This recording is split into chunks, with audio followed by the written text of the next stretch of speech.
A las 7:47 de la mañana irrumpió la policía en el lugar. Los dos cuerpos se encontraban tirados y tomados de la mano en la mitad de la habitación. Al fondo se apreciaban 3 sudarios pintados. «¿Qué locura es esta?», expresó con desdén uno de los policías. Luego de las revisiones pertinentes, se encontraron en el lugar cosas bastante curiosas. Sin embargo, la más útil, pues parecía darle cierto sentido a todo, era una minuciosa y obsesiva declaración de más de 100 páginas, dejada en el escritorio de la habitación bajo el título «El gran reportaje». Con memoria fotográfica, no parecía excluirse ningún detalle de lo sucedido. Libros and Beers, pagos y mal entretenidos. Resulta que uno lo conoce al José porque entra a trabajar a la librería, ahí es donde nos conocemos. Bueno, y la verdad desde un primer momento pegamos muy buena onda y nos hacemos amiguis. Y el tipo ya venía con una interacción en términos de trabajo periodístico. Y a mí siempre me llamaba la atención cómo el tipo escribía en su cuadernito, cómo iba tomando nota de los libros que leía, cómo revisaba extractos y los copiaba en su cuaderno. Y bueno, siento que este libro es una especie de consecuencia de todas esas notas que el tipo iba tomando.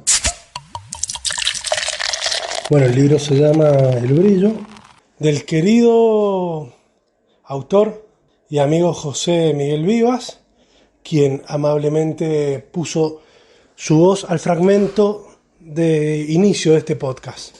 Es una novela que relata una serie de crímenes que ocurren entre el 91 y el 92, que los lleva a cabo el personaje principal, podemos decir Alexis Berthollet, ¿está bien así? Sí. Es alemán, de origen alemán el apellido. Y bueno, y se empieza a transcurrir en base a esto. Gran parte del libro está escrito en primera persona.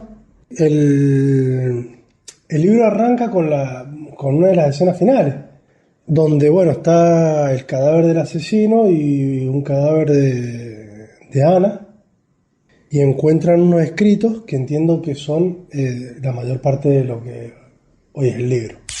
Entonces el libro nos invita a meternos, como dice la contratapa, en la mente de un asesino serial, porque este asesino ha escrito minuciosamente cómo transformó su vida, lo llevó a convertirse en un asesino y atravesado por el arte también. Claro, él no se autopercibe. Él no se autopercibe como un asesino. En fin, se termina convirtiendo en un asesino sin querer serlo, tal vez. Bueno, el personaje principal, que es Alexis Berthollet, es un enfermero que estudió enfermería básicamente porque no quedó en la carrera de medicina. Y lee un artículo de una periodista que se llama Ana Stefanuto, creo que era, donde habla del canon, y ahí es donde le hace el clic y bueno, y empieza a transcurrir toda la parte de la formación del asesino, por decirlo. Estefano era Ana. Ana Estefano. El libro cuenta la historia, nos invita a meternos en la mente de un asesino serial, nos cuenta cómo el asesino se va transformando en un asesino serial sin querer serlo, y cómo está atravesado por el arte, pero a la vez la novela también da otros vuelcos, otras idas y vueltas. Si queremos, al final pasan muchas cosas, nos enteramos de que hay otra persona investigando también. Bueno. Sí, a mí me parece que porque al final queda como que las partes finales, tanto el génesis como todas esas cuestiones del final, vienen a ser complementarios y empiezan a hilar muchas cosas, digamos, empiezan a cerrar algunas cosas que...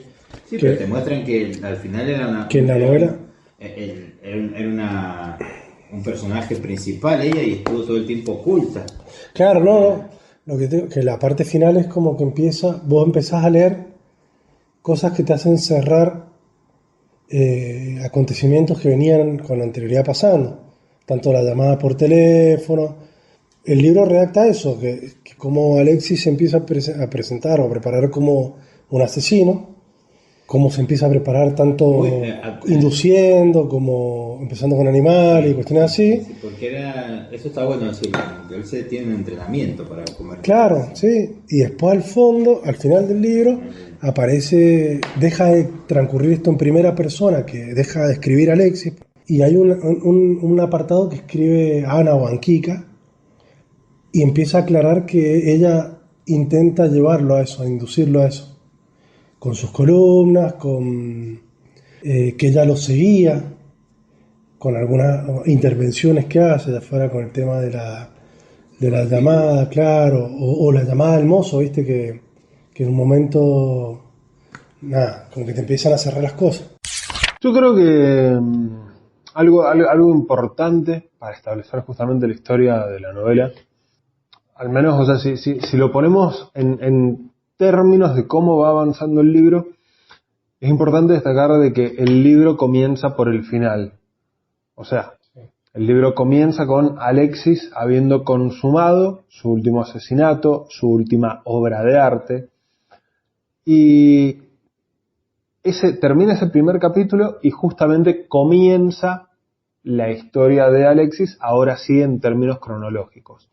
Entonces nos van contando sobre quién es Alexis, qué hace de su vida, a partir de una búsqueda filosófico/artística, es que comienza justamente su inquietud, de su despertar, es uno de los términos que se utiliza dentro del libro, y cómo empieza a establecer su plan con sus amigos, digamos amigos de una manera muy entrecomillada, pero cómo él empieza a darle forma justamente a su plan, insisto, entre filosófico y artístico, y cómo luego va consumando justamente los asesinatos, que él los ve como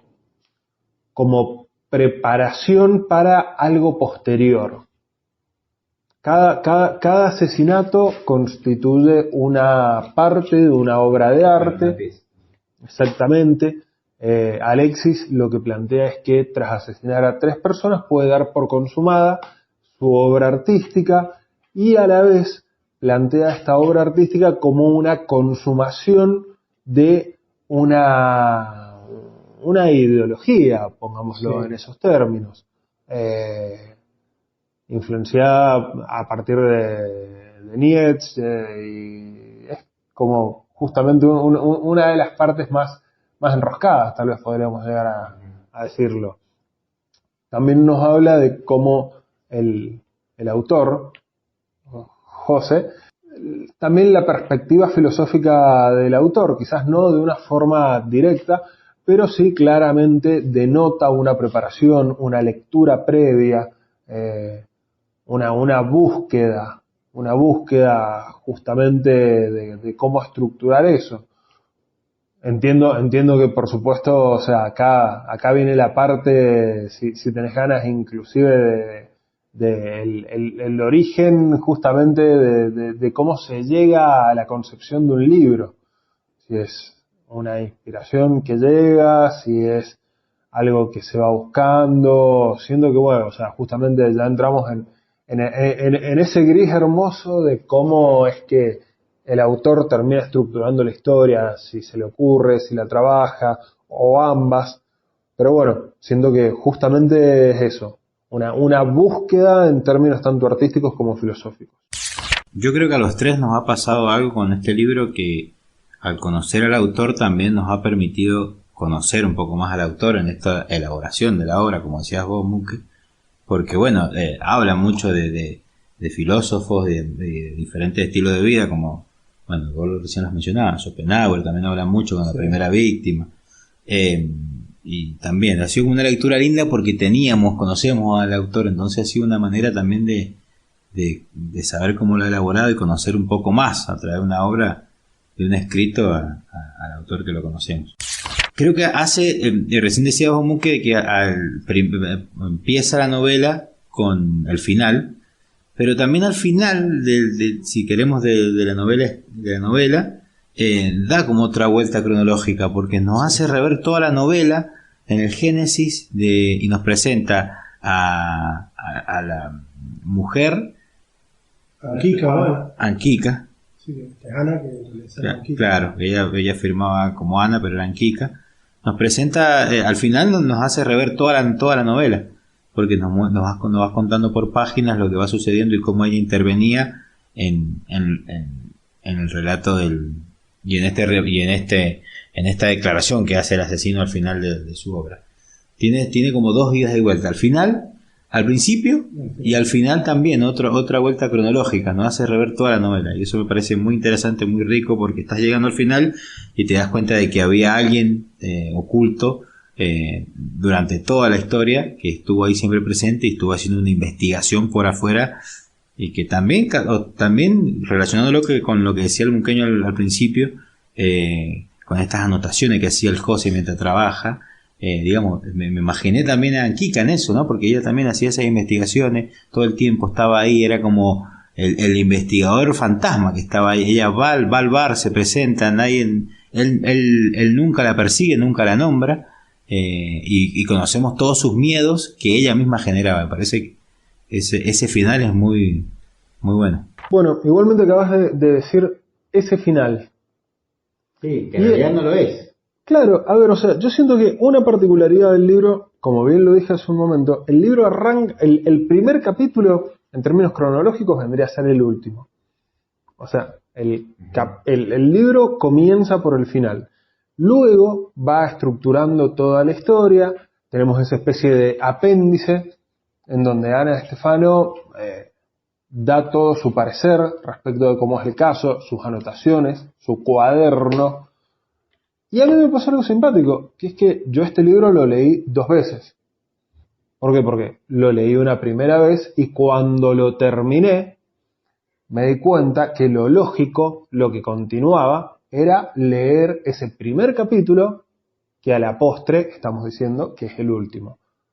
Y ya una vez que terminé ese primer capítulo del libro, seguí con el resto del libro porque realmente me gustó, lo disfruté. O sea, es un libro que leí 2 veces. Es más, lo he leído 3 veces, porque lo leí esa primera vez cuando me dieron los manuscritos, la segunda cuando lo terminé y lo volví a arrancar, me vi la obligación de volver a arrancarlo, y bueno, y ahora la tercera. Creo que lo importante es decir que es un libro que he disfrutado. Y si bien conozco al autor, es amigo mío, siento que así todo también es un libro que se disfruta de una manera particular. Me retrotrae a algunas otras lecturas en donde también, o sea, uno termina el libro y dice, epa, necesito volver a arrancarlo, necesito sacarme esas primeras dudas que te quedan a medida que vas avanzando en los libros, o que muchas veces yo siento que para mí constituye una especie de vicio esos libros que uno los arranca sin saber de qué están hablando.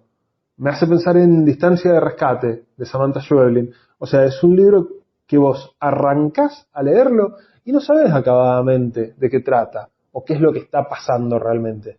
Y lentamente empezás a estructurar la historia, a darte cuenta justamente cuál es el contexto y de qué la va el libro. Bueno, si bien acá está todo bastante más estructurado, me pasó eso.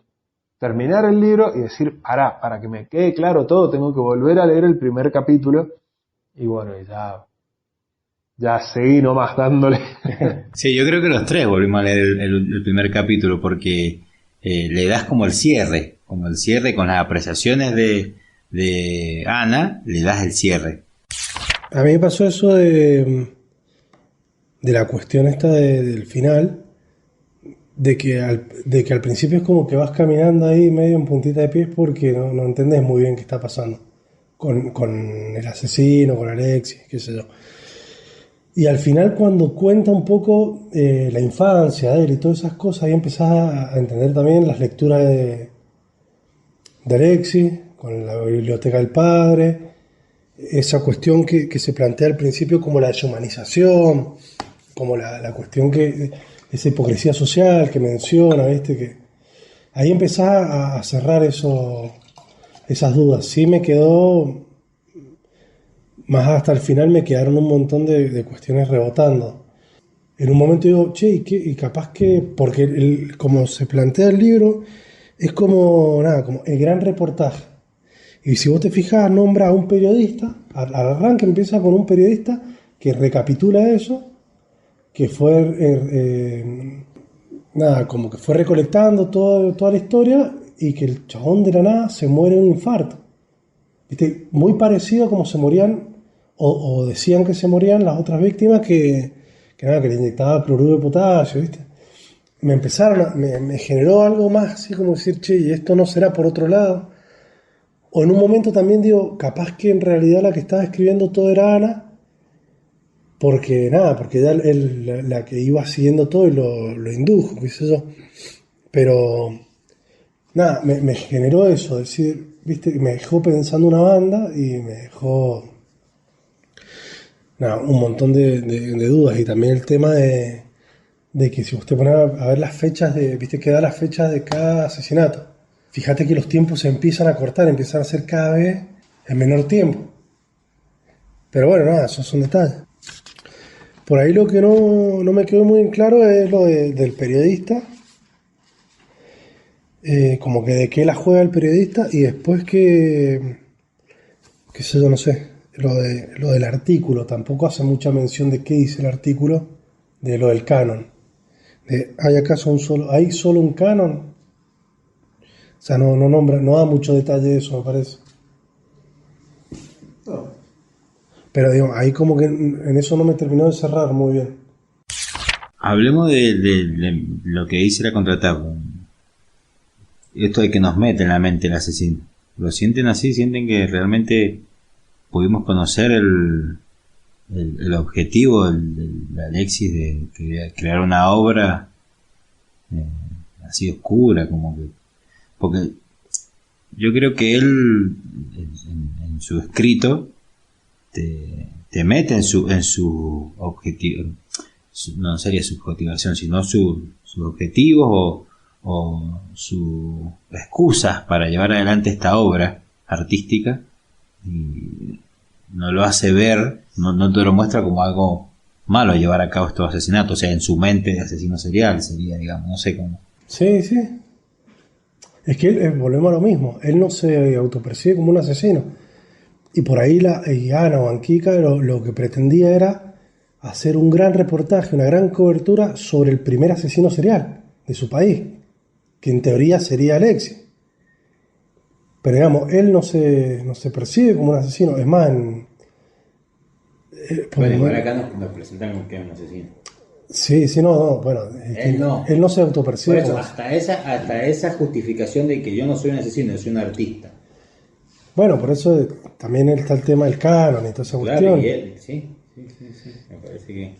Pero sí, me parece que está en algún punto, te muestra cómo iba planificando, la planificación, la estructuración de Alexis. Vos fíjate que en la segunda muerte, creo que es, de la mujer, Sofía Cubillas.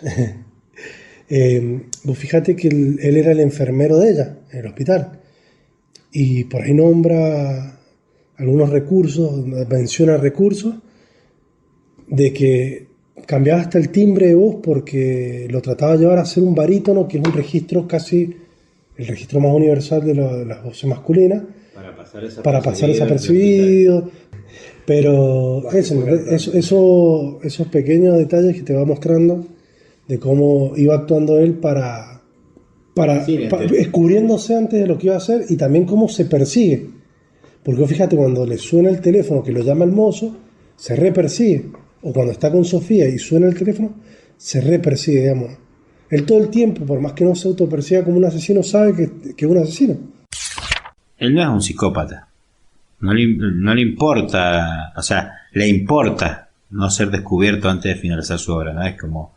El tipo tiene miedo de que lo descubran, sabe que está haciendo algo mal, sabe que está mal lo que está haciendo y que que la sociedad lo va a castigar y etcétera y etcétera. Bueno, cuando mata a la hija... Igual un entrenamiento muy minucioso llevado adelante para a esos detalles de cambiar la voz, de pasar desapercibido,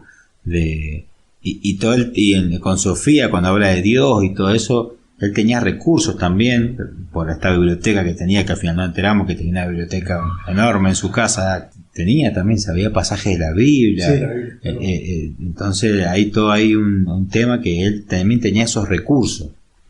Digamos, una persona que tenía recursos para poder llevar a cabo ese entrenamiento que lleva minucioso para cometer estos asesinatos.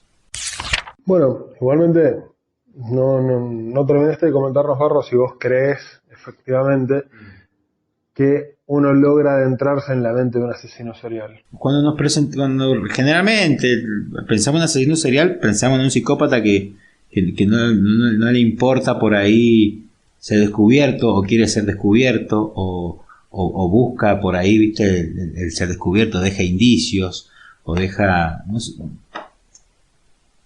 Para mí Ana se equivoca al titularlo como un asesino serial. No sé, para mí no termina de ser un asesino serial, digamos, el típico asesino serial, digamos, porque es una persona que reniega de llegar al momento de la muerte, pero la hace porque es parte de su obra y tiene que ser así.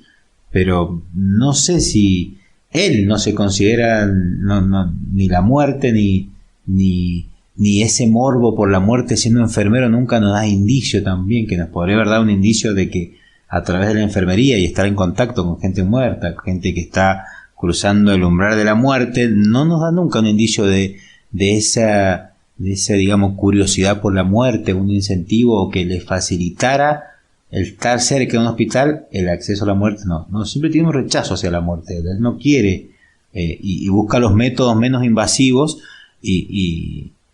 para llegar a eso. Es un artista que, bueno, obviamente comete asesinatos, pero no sé si dentro de los cánones que tenemos como asesinos seriales, no sé si existirá un canon, pero sí, es como... tipo no mata con un revólver. Claro, o un psicópata que no le importa ser encontrado, o que o un antisocial, digamos.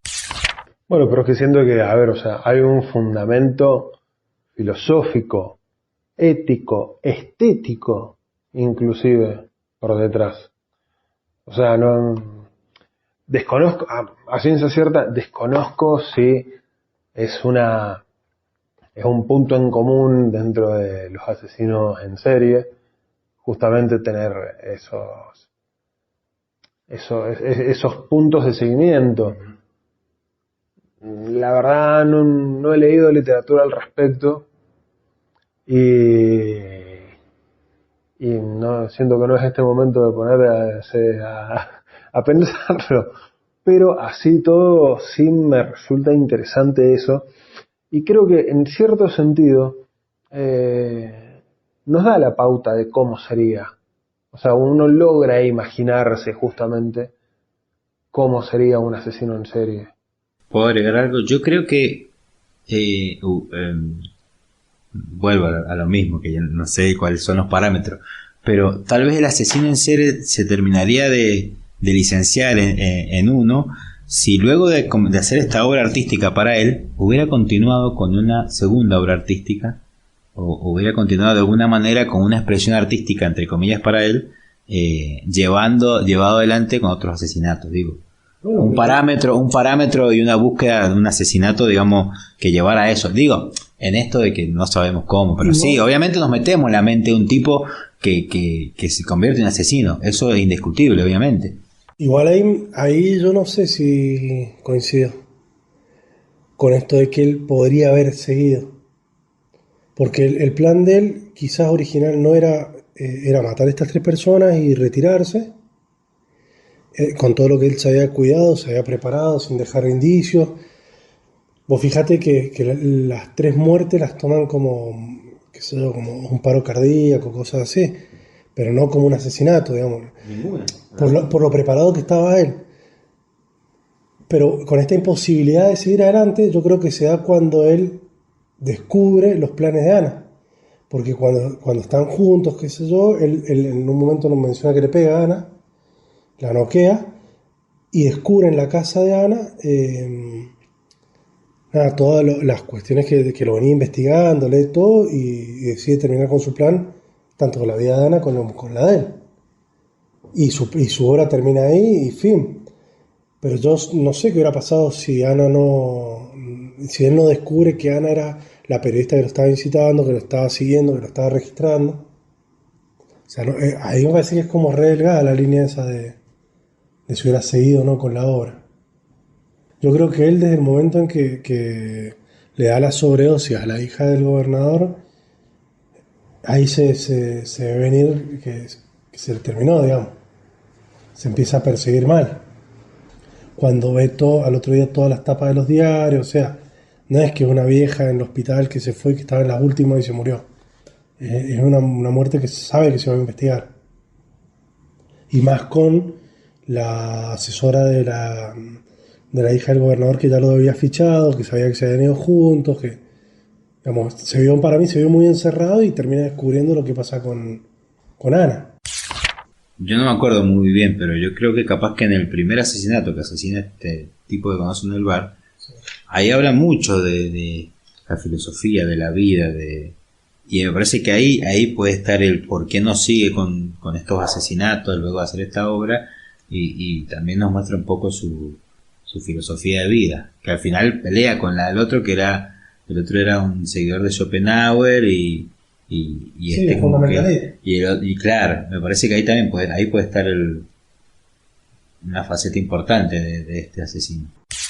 ¿Hubo alguno de los asesinatos que les interesó más que otro? A mí el primero me pareció medio choto.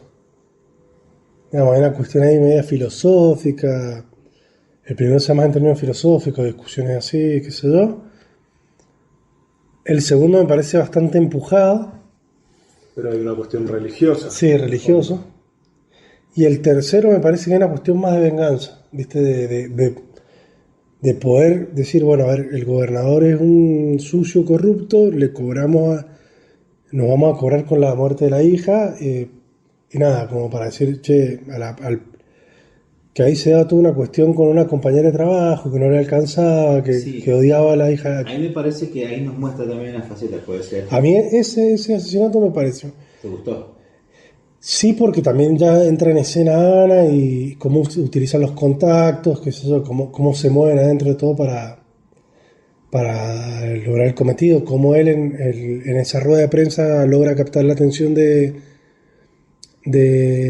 ¿cómo se llama? Alicia. De Alicia hablando sobre el perro, que le dice que quiere hacer un reportaje. Para mí, en ese detalle que la enfermera insulta al gobernador y a la hija del gobernador, y cómo le afecta a él o cómo lo toma a él, y él siempre buscando no cometer errores, siempre el miedo de no cometer errores, el miedo de que algo falle en su plan, me parece que nos muestra como que también es muy influenciable el asesino en ese sentido, porque él de la nada o después de escuchar a la enfermera y decirle la verdad tiene razón, esta mujer que tiene hijos y que trabaja todo el día y que sus impuestos se terminan en perfumes para su perro, para el perro de la hija del gobernador, me parece como que lo veo así, como que le tomó el último plan, lo tomó muy a la ligera, muy influenciado por esta enfermera, no sé, y lo uno por ahí con toda la investigación que llevaba Ana y cómo ella también se encuentra con él y habla, y él enganchado con esa historia infantil con Ana, no me acuerdo el nombre, Anquica, la historia infantil con Anquica, como que pierde un poco ahí el rumbo, comete errores de no estar alerta, perdido en esa escritora inteligente, bella, y que bueno, lo hace perder un poco ahí el plan que tenía él. Como que lo veo un poco influenciable en ese sentido, porque el asesinato de la hija del gobernador es como de la nada se le viene, y a diferencia de Sofía, que ya venía siguiéndolo hace bastante, lo estaba siguiendo, como que hace un plan más elaborado. Yo, retomando sobre lo que decía hace un rato, siento que el primer asesinato, el de Arturo, hay una cuestión filosófica. En el segundo, en el de Sofía, hay una cuestión teológica. Y en el tercero, en el de Alicia, sin ánimo de quitarle perspectiva, ni mucho menos, pero, o sea, yo siento que hay una cuestión de ego. o sea, no solo es la hija del gobernador, sino que también se establece una relación en torno a lo sexual. Sí. Y recuerdo que una de las partes justamente del relato es cómo esta mina me da bola, me da entidad. Entonces siento que se produce también una cuestión de ego. Sí, pero ahí lo uno con lo que yo venía diciendo, porque eso es una consecuencia de haberse acercado, de lograr acercarse gracias a la periodista, digamos, ese atravesamiento sexual se le da por casualidad, él no lo busca, es más, es ella que lo busca como un juguete sexual, lo tiene ahí, lo agarra, y él se deja influenciar nuevamente, y busca la beta, decir, bueno, él tenía otro plan, que era hacerse amigo, ir a una entrevista más formal en su casa, un día X armado con todo el plan, y de repente él se deja influenciar por esta apertura sexual de ella, lo invita, va y le sale mal en sí. Me parece como en ese sentido, decía, como muy influenciable ahí, como que, y en eso está el error que él siempre menciona, no quiere cometer errores. Ahí me parece que están los errores que comete. Pero ahí nosotros lo vemos prácticamente explícito, digamos, lo influenciable. Pero cuando empezás a leer la última parte de donde empieza a escribir Ana, ella lo estaba influenciando en un montón de cosas. Entonces sí, ahí también es real esto que decís de lo influenciar. Bueno, y Ana también dice lo que recién decía el Muque de egos también, de ir tras la hija del gobernador. Porque Ana lo pone, dice, hasta ahí estamos llegando, ¿cuál es su próxima víctima? Y cuando dice, es Alicia Thorne, es ella. Es como que hasta ella también lo sorprende, no sé si es Alicia Thorne, pero bueno. No me acuerdo, Thorne, algo así, Thorne. ¿Dónde creen que...? A ver, pregunto, yo todo el tiempo estuve pensando, ¿dónde se da esta historia? ¿En qué país latinoamericano tercermundista? Porque en un momento lo nombra él. En un país tercermundista, dice. Yo no sé si lo situé en un país, sí situé diferentes partes del libro en diferentes lugares o contextos. Después habla de cuando mata a Sofía en un barrio petrolero, por ejemplo. Calles que no tenían nombres sino números. No sé, estuve como ahí pensando, digo, bueno, ¿dónde estará ubicado? ¿Cuál habrá sido la...? Yo apunté algo. No, pero sí, en algún momento va a decir el país donde está, porque también queremos saber si conocemos al autor, bueno, ¿dónde se imaginó esta historia? Porque aparte era el primer asesino del país, el primer asesino serial del país. No, estaba buscando lo de que nombra que el marido de Sofía. De Sofía sí, Era petrolero. son retirados, pero sí. Pero dice eso, no dice más nada, que era petrolero y vivía en un barrio petrolero. Ah, que eran petroleros yanquis, que habían llegado, habían comprado todo un barrio y algunas casas habían sido dadas para trabajadores del petróleo que no eran de Estados Unidos, pero se habían quedado a vivir ahí. Y que eran calles con números. Para vos, Muque, ¿nos metemos en la mente de un asesino serial? Sí. Sí, a ver, o sea, insisto con lo que decía hace un rato, o sea, yo no he leído literatura al respecto, ni de ficción ni de no ficción, digamos que esto es lo primero que leo, pero sí siento que efectivamente me da pautas, metodologías de acción de un tipo que lleva adelante asesinatos y que justamente busca establecer, tiene un fin, me parece que eso es lo importante.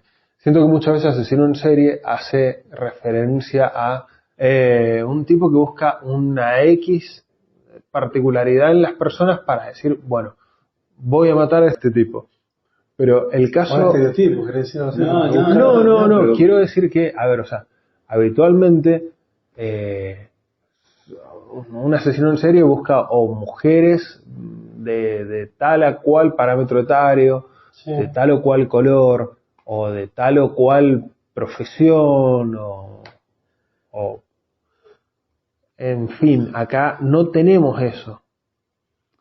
Tenemos muertes que están contrastadas por una búsqueda espiritual, filosófica, si tenés ganas, o sea, un combo. Porque Arturo lo busca justamente por su debate filosófico.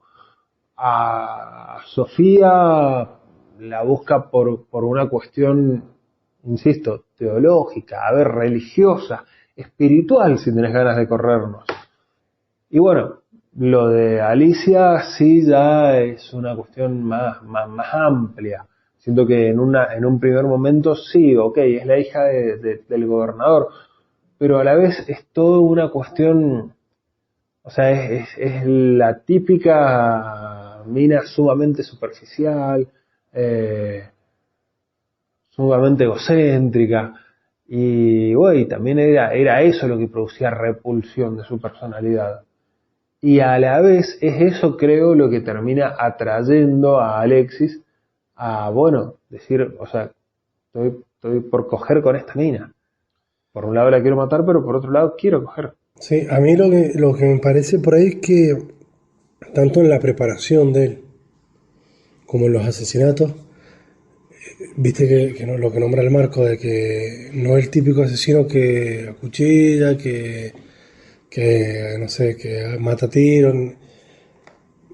Yo entiendo que él empuja a la muerte, pero la empuja en como, no sé si está bien la expresión que voy a usar, pero como en favor de la víctima. Porque vos fíjate, cuando él empuja a los tipos que estaban en la calle, después a otro tipo lo induce al suicidio, al flaco este que estaba, que odiaba la vida y que renegaba de la vida, lo mata como para decirle, bueno, vos renegás de la vida, renegá ahora. La mujer tenía un problema de salud y básicamente le apura el trámite, por así decirlo. Y después la hija del gobernador era merquera, la mina, y el chabón la revienta una sobredosis. Entonces yo no es que el tipo salió con un revólver y se bajó a los que habían en la calle. Parece que el tipo, cuando encuentra eso, los empuja a la muerte, digamos. Algo así me pareció. Sí. Que también se puede ver desde ese punto de vista. Sí. Cuando está matando a Sofía y está por matarla y suena el teléfono, escuchamos a... no me acuerdo. La sinfonía en do mayor de Wagner. Pasa eso misterioso, no sabemos. Nosotros lectores no sabemos por qué pasa. Suena eso, corta, pasa. Y pasa mucho tiempo hasta que sabemos por qué había pasado. Digo, también hablando del autor y de cómo nos los hace, nos los muestra y después los esconde. Con otras cosas que siguen pasando. Y a mí, lector, me hace olvidar de esa situación. Que en ese momento cuando le dije, ¿qué pasó? Alguien está marcándolo de cerca, alguien está... Y me hace olvidar. Y eso está muy bueno porque no te queda como a ver cuándo lo resolvemos esto. No, pasan un montón de cosas. Viene la gobernadora, viene el caso de la enfermera, nos muestra que pasó mucho tiempo, habla con esta enfermera, te hace meter en esta historia de la enfermera y te olvidas de que cuando estaba por matar, deciden en el momento justo, llaman por teléfono, la hacen escuchar porque esa canción... porque está bueno eso, me gusta porque la dibuja y nos muestra que realmente había alguien fantasmal detrás manejando estas cosas y que nos hace centrar como hasta sí, bueno, ¿qué pasó ahí? Y después nos olvidamos. Igual ahí con el tema musical hay un rollo. Vos fíjate que cuando él cómo arranca la novela con el final, digamos, la muerte de Ana, sí. Ahí reproduce él este tema.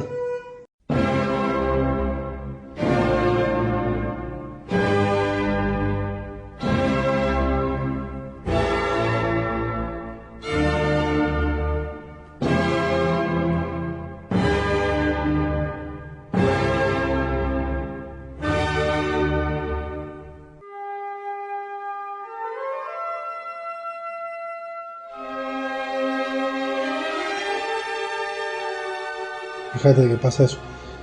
Cuando él está por matar a la anciana, le llaman y le ponen ese tema. Y después al final, Ana o Anquica cuenta que tuvieron un desamor y que ella le rompió el corazón con esta canción. Entonces, digamos, esta canción también cobra ahí una cuestión de como de protagonismo tanto en la historia como en el desenlace de ese despecho que siente él, qué sé yo. Me da esa impresión que es un despecho. Sí, porque al final él la pone también como cerrando ese círculo de dolor que ella lo rechazó con esa canción, lo escuchó cuando mató a Sofía a Cubillas y lo escucha al final. Sí, le da un cierre. Me parece que ahí, ahora que estamos en esta especie de debate, me empiezan a cerrar más ideas. Pero digamos, cuando él, como nosotros escuchamos la canción al final, después la escuchamos en el medio y el tipo se persigue y él descubre, digamos, al final a Ana, después la mata y vuelve a poner la canción donde Ana ya había revelado que con esa canción había pasado algo en esa historia.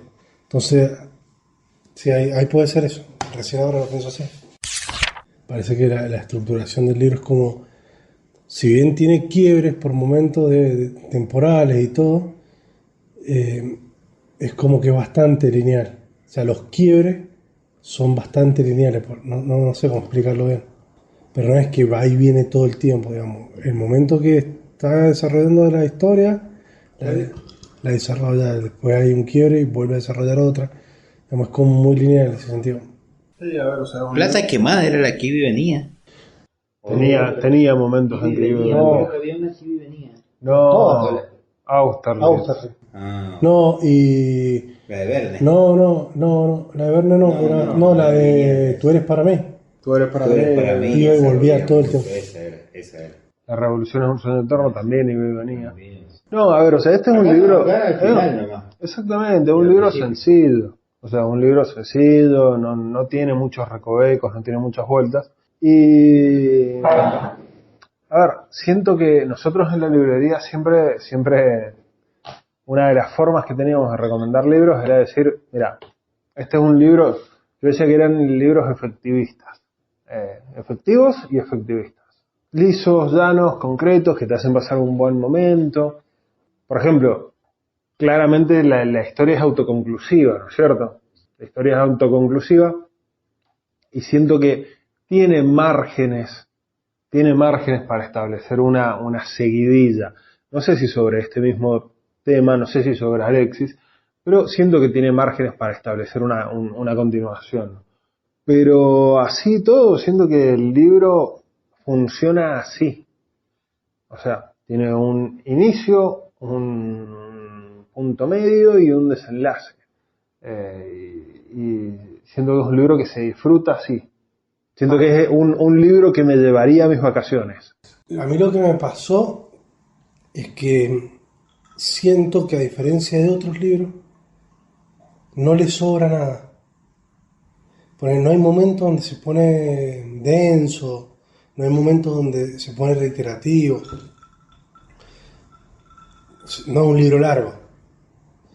Y a ver, las páginas son bastante generosas en cuanto a los márgenes, pero siento eso, ¿entendés? Como que fue lo que me pasó con la novela de Niemens, que había un momento donde vos decías, loco, la escena del italiano y todo se pone denso. En cambio acá es como que iba todo el tiempo avanzando y no se repetía, ¿entendés? Iba todo el tiempo transcurriendo, más allá de que después hay quiebres temporales. Pero en ese sentido lo sentí así, que no le sobraban cosas al libro. A mí, como lector, lo que a mí me gusta, y lo que recién pregunté, dónde nos imaginaba, a mí me faltaron esos datos que a mí como lector me gusta. Una ubicación de un espacio, de un tiempo, de un contexto. A mí me gusta eso, imaginarme dónde está, dónde ocurrió, en qué momento, contexto histórico, eso. Pero bueno, porque a mí me gusta eso. Pero en sí, es como decís vos, coincido, una historia que se lleva, está justa, está bien, está muy bien y no da muchas vueltas, que eso también está bueno. Pero a mí me gustan más esos datos que si bien son de color, no te agregan mucho, no te agregan, pero a mí me gustan esos detalles de colores y más de...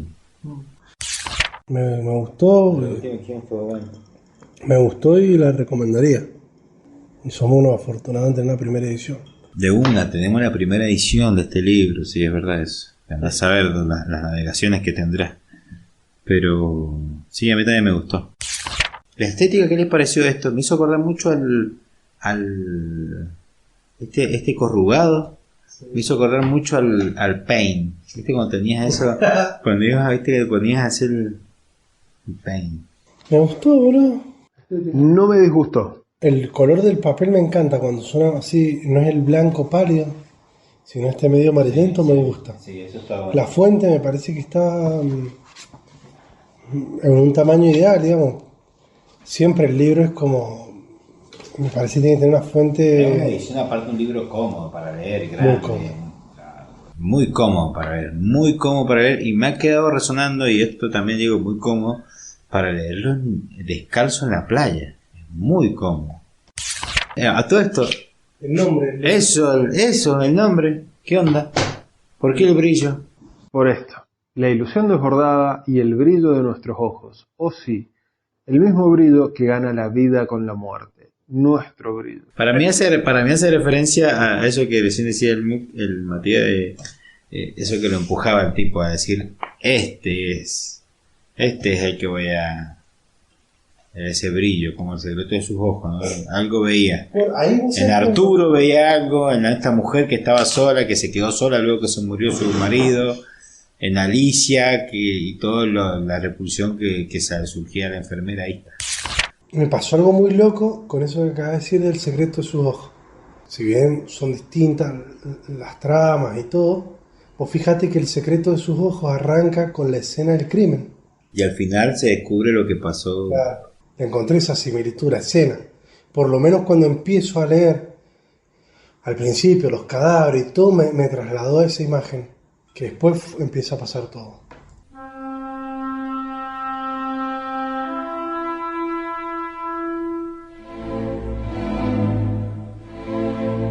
Mientras vagaba desesperado sin saber qué hacer, encontré en su estudio una serie de hojas desperdigadas que, al ordenarlas, correspondían a un trabajo que llevaba como título El artista de la muerte, radiografía de Alexis Verstolen, el primer asesino en serie de nuestro país. Sí, artista en cursiva. Al lado de todo, su diario 43, que según descubrí al ver un estante repleto de libretas numeradas, el nombre correspondía solo a una simple numeración respecto a la cantidad de libretas que iba utilizando para sus anotaciones. Por la ventana apenas abierta de la habitación se coló el ladrido de un perro, seguido por el ruego de su dueño. «Anda ya, Horus, termina con tu mierda que estoy cansado». Palpé las llaves de mi auto en el bolsillo derecho y pensé, Anquisa, maletero del auto, casa, fin. Y me repetí a mí, siendo yo el perro y mi dueño a la vez. Anda ya, Alexis, termina con tu mierda, que estoy cansado.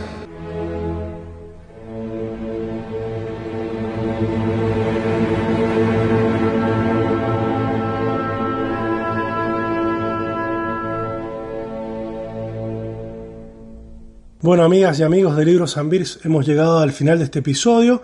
Ahí escuchábamos un fragmento del libro El Brillo, de José Miguel Vivas, leído por su autor. Nos reencontramos en el próximo episodio. Se viene el libro El Duque de Enrique Medina. Abrazos.